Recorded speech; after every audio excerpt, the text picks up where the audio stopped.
দীর্ঘদিন বন্ধ থাকার পর আজ থেকে খুলেছে বেশিরভাগ বিশ্ববিদ্যালয়। সীমিত পরিসরে ক্লাস, শিক্ষক শিক্ষার্থীর উপস্থিতি কম থাকায় ফেরেনি প্রাণ। সংগ্রাম করার পরে আজকে আমরা ক্লাসে ফিরতে পেরেছি, আমাদের খুবই ভালো লাগছে। যত আন্দোলন সংগ্রাম হোক, দেশ গড়ার জন্য শিক্ষাটা খুব বেশি গুরুত্বপূর্ণ।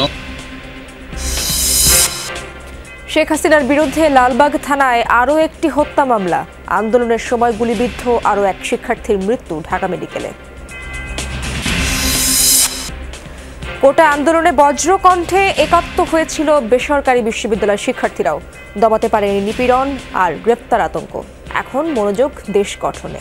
আমরা যখন 5 তারিখে নামছি, আমাদের একটাই ছিল যে আমরা পিছু হওয়ার কোনো আমাদের অপশন নেই। বন্ধু অনেক প্রতিবেশী আমাদেরকে সেখানে জায়গা দেয়নি, কিন্তু যারা রিক্সাওয়ালা শ্রমিক, যাদের সাহস দেখে আমি সারা জীবন তাদের কাছে কৃতজ্ঞ থাকবো। প্রাইভেট বিশ্ববিদ্যালয়ের এই জায়গা থেকে তাদেরকেও রাষ্ট্র গঠনে এই মুহূর্তে নিযুক্ত করা উচিত। কোটা আন্দোলন ঘিরে দীর্ঘদিন বন্ধ থাকার পর আজ থেকে খুলেছে বেশিরভাগ বিশ্ববিদ্যালয়, তবে সীমিত পরিসরে চলছে শিক্ষা কার্যক্রম। জাহাঙ্গীরনগর বিশ্ববিদ্যালয়ে বেশিরভাগ বিভাগেই ক্লাস হচ্ছে, তবে শিক্ষক শিক্ষার্থীর উপস্থিতি কম। অপরদিকে রাজশাহী বিশ্ববিদ্যালয়ে সব বিভাগ চালু হয়নি। শিক্ষকদের উদ্যোগে ইসলামিক স্টাডিজ, ফিশারিজ, আইন অনুষদ সহ কিছু বিভাগে ক্লাস নেওয়া হচ্ছে। যোগ দেননি সব শিক্ষক শিক্ষার্থীরা। চট্টগ্রাম বিশ্ববিদ্যালয় খুললেও শুরু হয়নি শিক্ষা কার্যক্রম, আর খুলনা বিশ্ববিদ্যালয় খুললেও ক্লাস শুরু হবে 25 আগস্ট থেকে। বিসি সহ বিভিন্ন বিভাগের শিক্ষকরা পদত্যাগ করায় দেখা দিয়েছে জটিলতা। দীর্ঘদিন আন্দোলন সংগ্রাম আমরা করেছি, সংগ্রাম করার পরে আজকে আমরা ক্লাসে ফিরতে পেরেছি, আমাদের খুবই ভালো লাগছে। আশা করছি যে এই সংগ্রামের মাধ্যমে আমরা দেশকে দ্বিতীয়বার স্বাধীন করতে পেরেছি, সেই স্বাধীনতার শক্তিকে কাজে লাগিয়ে আমি নিজের জীবনকে উন্নত করতে পারবো। রিলেশনটা ইজ ভেরি হাই, অতএব ওদের কোনো সমস্যা থাকবে বা হবে এটা একজন শিক্ষক হিসেবে আমাদের কাম্য না। দর্শক, আমরা বিশ্ববিদ্যালয়গুলোর খবরাখবর জানার চেষ্টা করব। আমার সহকর্মীরা বিভিন্ন বিশ্ববিদ্যালয়ে রয়েছেন। ঢাকা বিশ্ববিদ্যালয়ে রয়েছেন আমার সহকর্মী শাকিল হাসান, তার সাথে যুক্ত হতে চাই। শাকিল, ক্যাম্পাসে শিক্ষার্থীদের উপস্থিতি কেমন দেখছেন আপনি? এবং ঢাকা বিশ্ববিদ্যালয়ের উপাচার্য রেজিস্ট্রার তো পদত্যাগ করেছেন, সেক্ষেত্রে শিক্ষা কার্যক্রম শুরু হচ্ছে কিভাবে?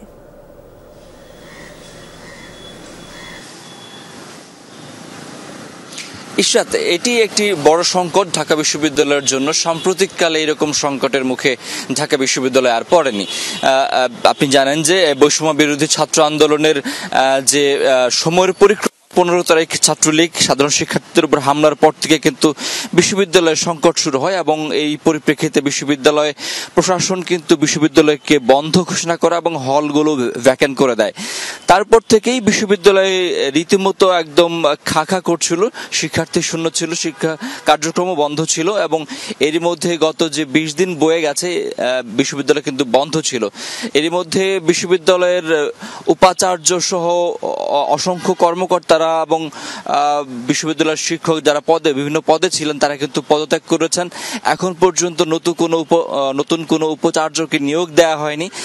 এরই মধ্যেই বিশ্ববিদ্যালয় প্রশাসন বিশ্ববিদ্যালয় কার্যক্রম শুরুর ঘোষণা দিলেও আজকে থেকে কিন্তু এখন পর্যন্ত আমি কিন্তু কোনো শিক্ষার্থীকে আসলে দেখতে পাচ্ছি না। আমি কলা ভবনের সামনে রয়েছি, এখানে সামাজিক বিজ্ঞান অনুষদ সামনে, কলা অনুষদ আমার পেছনে রয়েছে। এই সময়টাতে অর্থাৎ সকাল 10টা, এখন কিন্তু বিশ্ববিদ্যালয়ের ক্যাম্পাস এবং কলা ভবনের সামনে, অপরাজয় বাংলার সামনে কিন্তু শিক্ষার্থীদের আনাগোনা থাকার কথা এবং শিক্ষা কার্যক্রম শুরু হওয়ার কথা, কিন্তু সেই কোনো লক্ষণ কিন্তু এখন পর্যন্ত আমরা দেখতে পাচ্ছি না। হয়তো আরো কয়েকদিন পরে বিশ্ববিদ্যালয়ে যারা উপাচার্য সহ অন্যান্য পদে নিয়োগ বা শিক্ষা কার্যক্রমের জন্য যারা দায়িত্বশীল ব্যক্তি আছেন তাদের কার্যক্রম যখন পরিলক্ষিত হবে, তখন হয়তো এই বিশ্ববিদ্যালয়ে আবারও স্বাভাবিক যে কার্যক্রম সেটি আমরা দেখতে পাবো। ঈশ্বর। শাকিল, ধন্যবাদ আপনাকে। দর্শক, এবার জাহাঙ্গীরনগর বিশ্ববিদ্যালয় থেকে ঘুরে আসতে চাই। আমার সহকর্মী মাহফুজুর রহমান নিপু সেখানে রয়েছেন। নিপু, অবশেষে তো বিশ্ববিদ্যালয় খুললো, ক্যাম্পাসের সার্বিক পরিস্থিতি আপনি কেমন দেখছেন?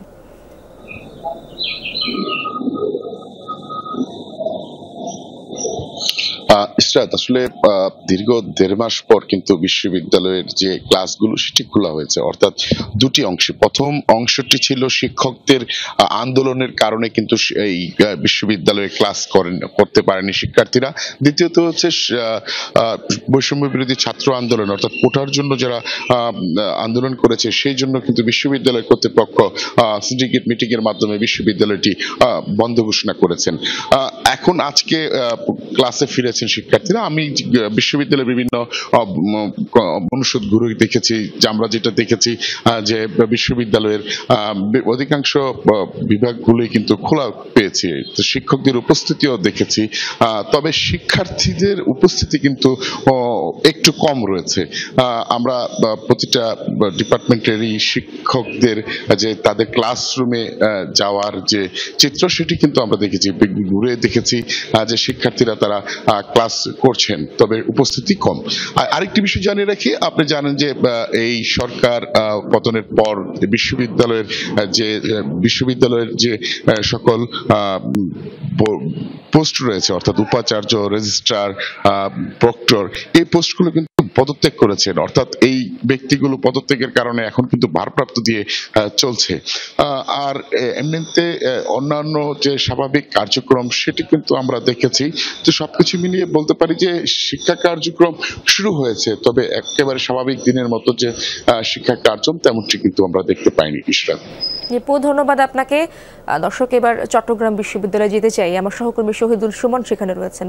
সুমন, চবির কোনো বিভাগে কি ক্লাস পরীক্ষা হচ্ছে কিনা বা কি বলছে বিশ্ববিদ্যালয় প্রশাসন?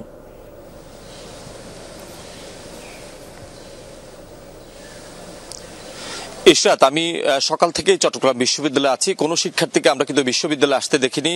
বিশ্ববিদ্যালয়ের রেজিস্ট্রার যেটি বলছেন যে বিশ্ববিদ্যালয়ে যেহেতু উপাচার্য উপ-উপাচার্য দুজন রয়েছেন, একজন প্রশাসনিক একজন একাডেমিক, তারা দুজনেই পদত্যাগ করেছেন, ফলে বিশ্ববিদ্যালয় আসলে চালাবেন কে, কার নির্দেশে বিশ্ববিদ্যালয় চলবে সেটি আসলে অনিশ্চয়তার মধ্যে পড়ে গেছে। ফলে বিশ্ববিদ্যালয় কাগজে কলমে খোলা থাকলেও চট্টগ্রাম বিশ্ববিদ্যালয়ে যে পরিস্থিতি আমরা দেখছি সেটি আসলে খোলা হয়নি, এবং প্রশাসনিক যে অবস্থা সেখানেও আসলে এক ধরনের বিশৃঙ্খলা আসলে দেখা দিয়েছে। যেহেতু প্রশাসনিক উপাচার্য তিনিও আসলে পদত্যাগ করেছেন, সব মিলিয়ে এখনো পর্যন্ত চট্টগ্রাম বিশ্ববিদ্যালয়ের কোনো ডিপার্টমেন্টেই ক্লাস পরীক্ষা অনুষ্ঠিত হয়নি। বিশ্ববিদ্যালয়ের রেজিস্ট্রারও আসলে সেটি বলছেন যে আসলে কিভাবে আসলে তারা ক্লাস কার্যক্রম শুরু করবেন, যেহেতু উপাচার্য এবং উপাচার্য সহ বিশ্ববিদ্যালয়ের যেসব হলের প্রভোস্ট রয়েছেন তারা সবাই পদত্যাগ করেছে। আর বিশ্ববিদ্যালয়ের সিন্ডিকেটে ইতিমধ্যে একটি সিদ্ধান্ত হয়েছে, আগে হলগুলোতে আসন বরাদ্দ দেওয়া হবে, তারপরেই মূলত বিশ্ববিদ্যালয়ে যে ক্লাস কার্যক্রম সেটি শুরু হবে। ফলে সিন্ডিকেটের মাধ্যমে আবারও নতুন করে সিদ্ধান্ত না আসলে সেক্ষেত্রে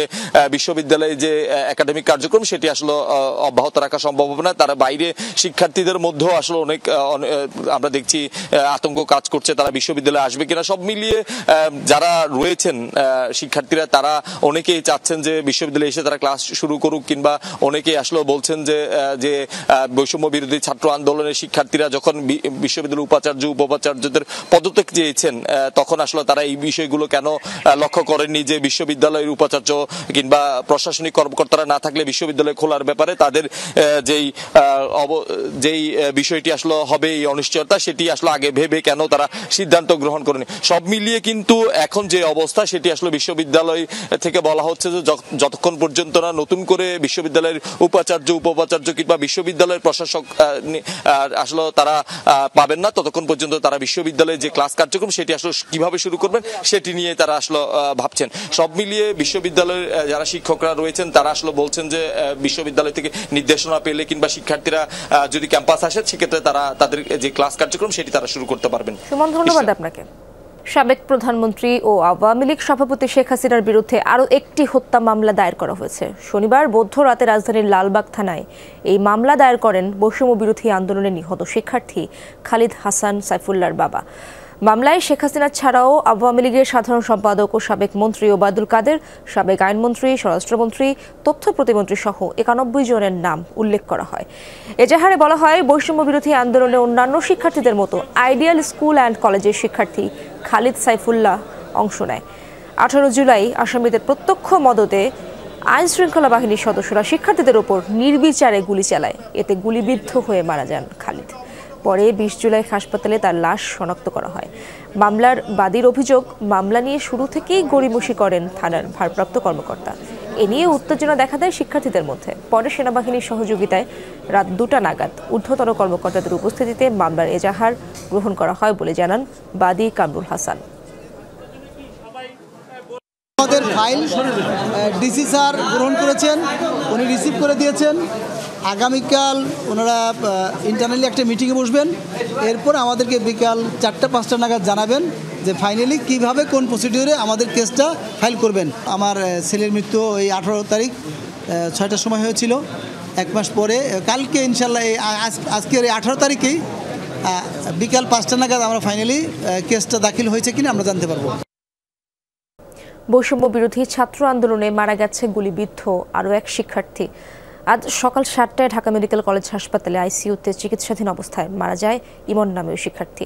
গত 4 আগস্ট বিকালে টাঙ্গাইলের মির্জাপুরের গোড়াইতে পুলিশের সঙ্গে সংঘর্ষের সময় পেটে গুলিবিদ্ধ হন ইমন। এরপর উন্নত চিকিৎসার জন্য তাকে ঢাকা মেডিকেল কলেজ হাসপাতালের আইসিইউতে ভর্তি করা হয়। সেখানেই চিকিৎসাধীন ছিলেন এই শিক্ষার্থী। গতকাল শনিবারও রিয়াজ নামে গুলিবিদ্ধ আরও এক শিক্ষার্থীর মৃত্যু হয়। ধানমন্ডি জিগাতলায় গত 4 আগস্ট বৈষম্য বিরোধী ছাত্র আন্দোলনে গুলিবিদ্ধ হয় সে। ঢাকা মেডিকেল কলেজ বিশ্ববিদ্যালয়ে লাইফ সাপোর্টে ছিল রিয়াজ। শনিবার মৃত্যু হয় তার। দর্শক, সচিবালয়ে তথ্য উপদেষ্টা নাহিদ ইসলাম সাংবাদিকদের সাথে কথা বলছেন। আমরা সরাসরি যেতে চাই সেখানে।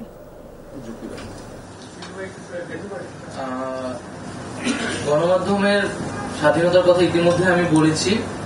সে বিষয়ে যে বিদ্যমান যে আইন এবং বিধিনিষেধগুলো আছে সেগুলোতে যদি সংস্কার আনার প্রয়োজন মনে করা হয় সেগুলো আপনাদের সাথে আলোচনার মাধ্যমে আমরা এই বিষয়ে উদ্যোগ নিব। আমরা স্বাধীন গণমাধ্যম কমিশনের কথা প্রাথমিকভাবে ভেবেছি এবং সামগ্রিকভাবে মূলত সাংবাদিক সমাজের সাথে আলোচনা করে আপনাদের বক্তব্যের প্রেক্ষিতে মূলত আমরা এই উদ্যোগগুলো নিতে যাচ্ছি। দ্বিতীয়ত হচ্ছে সেন্সরের বিষয়টিও আমরা পুনর্বিবেচনার কথা ভাবছি এবং যে অভিযোগগুলো এসেছে বা যে ছবিগুলো এখনো আসেনি সেন্সরের কারণে সেগুলো নিয়ে আমরা দ্রুতই বসবো। সেন্সর বোর্ডটাকে আমরা পুনর্গঠন করব খুব দ্রুততার সাথে এবং যদি সেন্সর বোর্ড না থাকার দাবি যেটি সেটিও আমরা আলোচনা করে সেটার যৌক্তিকতা অনুযায়ী সিদ্ধান্ত নিব। জি, আমি একটা প্রশ্ন করতে চাই। আমি আজহার লিমন। কোটা সংস্কার থেকে সরকার পতনের এক দফা শিক্ষার্থীদের এই আন্দোলন ছড়িয়ে পড়ে গোটা দেশে, যেখানে পাবলিক বিশ্ববিদ্যালয়ের পাশাপাশি গুরুত্বপূর্ণ ভূমিকা রাখে প্রাইভেট বিশ্ববিদ্যালয়ের শিক্ষার্থীরাও। কিভাবে কেটেছে আন্দোলনের উত্তাল দিনগুলো, কোন মন্ত্রে ঐক্যবদ্ধ হয়েছেন তারা, আর কিভাবেই বা মোকাবেলা করেছেন দমনপীড়ন, তার আদ্যপান্ত তুলে এনেছেন সহকর্মী লামিয়া তিথি। ক্যামেরায় ছিলেন তানভীর মোর্শেদ। তাবলিগে যারা আছে রাজনীতি করতে করতে অভ্যস্ত, তারা বাঁচতে পারে। আমাদের ছেলেপেলে বেশি মারা গেছে কারণ আমরা জানি না কিভাবে গুলি থেকে বাঁচতে হয়। শিক্ষার্থীদের কোটা সংস্কার আন্দোলন, যা এখন জুলাই বিপ্লব নামে পরিচিত। ঢাকা বিশ্ববিদ্যালয় থেকে শুরু হওয়া এই আন্দোলন ছড়িয়ে পড়ে গোটা দেশে, যেখানে গুরুত্বপূর্ণ ভূমিকা ছিল বেসরকারি বিশ্ববিদ্যালয়ের শিক্ষার্থীদের। 1 জুলাই থেকে ঢাকা বিশ্ববিদ্যালয়ে কোটা সংস্কার চেয়ে আন্দোলনে নামে শিক্ষার্থীরা। আন্দোলনের তীব্রতা বাড়লে তার দমনে কঠোর হয় সরকার, চড়াও হয় পুলিশ, নামানো হয় বিজিবি। এক পর্যায়ে বন্ধ ঘোষণা করা হয় আবাসিক হল। দমন পীড়নের মাঝেও আন্দোলন চলতে থাকে। ঠিক সেই সময় বেসরকারি বিশ্ববিদ্যালয়ের শিক্ষার্থীরাও নেমে আসে সড়কে। বজ্রকণ্ঠে কোটা সংস্কার আন্দোলনের সাথে একত্রতা জানায়। দিনরাত সড়কে অবস্থান নিয়ে আন্দোলনকে গতিশীল রাখে। আন্দোলন সংগ্রামে বেসরকারি বিশ্ববিদ্যালয়ে শিক্ষার্থীদের অংশগ্রহণ কম, এবার এমন ধারণা পাল্টে দিয়েছেন তারা। কিন্তু কিভাবে তারা যুক্ত হলেন এই আন্দোলনে, শোনা যাক তাদের মুখ থেকে।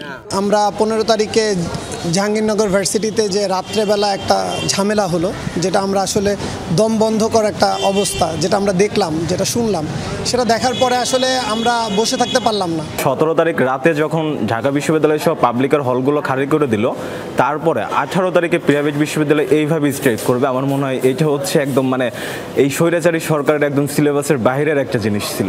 প্রাইভেট বিশ্ববিদ্যালয়ের এই জায়গা থেকে তাদেরকেও রাষ্ট্র গঠনে এই মুহূর্তে নিযুক্ত করা উচিত, কারণ প্রাইভেট বিশ্ববিদ্যালয়ে রয়েছে বাংলাদেশের সবচেয়ে মেধাবী শিক্ষার্থীরা। আমরা যখন 5 তারিখে নামছি, আমাদের একটাই ছিল যে আমরা পিছু হওয়ার কোনো আমাদের অপশন নেই। পদে পদে বাধা, গ্রেফতার, হামলার আতঙ্ক, তারপরও পিছু হটেনি বেসরকারি বিশ্ববিদ্যালয়ের শিক্ষার্থীরা।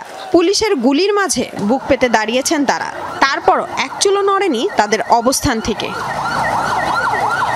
কারফিউ উপেক্ষা করে চালিয়ে গেছে আন্দোলন। পরিবারের পাশাপাশি পেয়েছেন বিভিন্ন শ্রেণী পেশার মানুষের সমর্থন।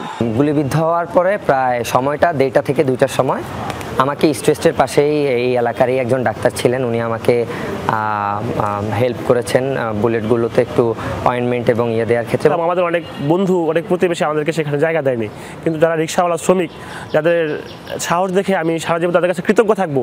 কোটা আন্দোলনের এক পর্যায়ে বন্ধ করে দেওয়া হয় দেশের ইন্টারনেট সুবিধা। তখন কিভাবে আন্দোলন সমন্বয় করা হয়েছে সেই অভিজ্ঞতার কথাও জানান তারা। ইন্টারনেট ব্ল্যাকআউট হওয়ার কারণে আমাদের মধ্যে আন্দোলনের তীব্রতাটা যে ক্রোধ ছিল সেটা আরো বেড়ে গেছে। ইন্টারনেট ছাড়া যে কয়টা মাধ্যম ব্যবহার করা যায় সেভাবে আমরা করেছিলাম। ব্লুটুথ সার্ভার ক্রিয়েট করি, যেই সার্ভারগুলোর মাধ্যমে আমরা একে অপরের সাথে কানেক্টেড, যেটা ইন্টারনেট ছাড়াই আমরা যোগাযোগ করতে পারি, কমিউনিকেশন বিল্ড আপ করি। 5 আগস্ট শেখ হাসিনার পদত্যাগের মধ্য দিয়ে চূড়ান্ত বিজয় অর্জিত হয় ছাত্র জনতার।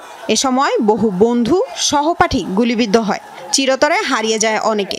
সব শোককে শক্তিতে পরিণত করে সবার সাথে হাতে হাত মিলিয়ে এখন দেশ গড়ার কাজে মনোযোগী হতে চান বেসরকারি বিশ্ববিদ্যালয়ের এসব শিক্ষার্থীরা। পাবলিক বিশ্ববিদ্যালয় থেকে নেতৃত্ব তৈরি হচ্ছে, এই জায়গাটা আসলে আমরা মনে করি একটা গ্লাস সিলিং এর মতো কাজ করছিল, যে জিনিসটা এবার ভেঙে গেছে। লামিয়া তিথি, যমুনা নিউজ, ঢাকা। শনিবার মধ্যরাতে টানা কয়েক ঘন্টার বৃষ্টিতে পানি জমে রাজধানীর কয়েকটি গুরুত্বপূর্ণ সড়কে। তবে বৃষ্টি কমে যাওয়ার পর দ্রুতই নেমে যায় বেশিরভাগ সড়কের পানি। রাজধানীর elephant road, green road, Panthapath সহ বেশ কয়েকটি এলাকার রাস্তায় পানি জমতে দেখা যায়। কয়েকটি স্থানে মূল সড়কের পানি ঢোকে বিভিন্ন বিপণী বিতানের ভেতরে।